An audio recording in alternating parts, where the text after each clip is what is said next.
के कथी कहले बा हमके बताओ,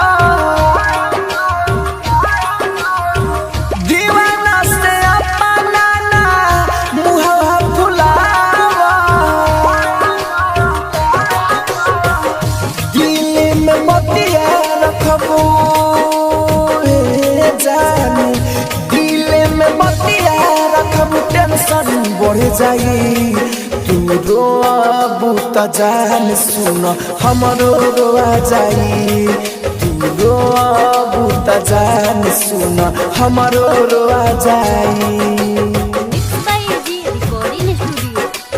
हमरो रोआ जाई। Mix by DJ Kanchan Raj, Hajipur Vaishali. रोबू त जान सुन हमरो रोआ जाई, हंसे वाला चेहरा पर बाज काहे बजन बा, पहले खाली ना तोहर रूपवा सजल बा, जा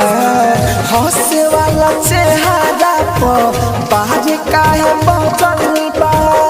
पहले खाली ना तोहर रूपा जे सजल बा, आंसू बहाइबू त जाए कजरा धुआ जाए, तू रोबू त जान सुन हमरो रोआ जाए,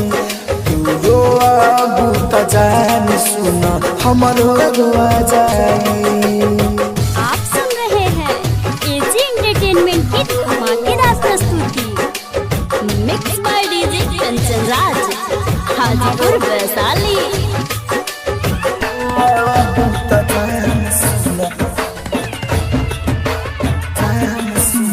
हमरो रोआ जाई, राहुल राजा धानी पूछे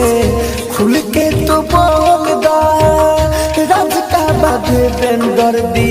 मागी लगे खोल दा, मागी लगे खोल दा, राहुल राजा धानी पूछे खुल के तो बोल दा, राज का बाधे बेंदर दी मागी लगे खोल दा, प्यार करिले बहुते ना कहबू त सुआ जाई, तू रोबू त जान सुन हमरो रोआ जाई, तू रोबू त जान।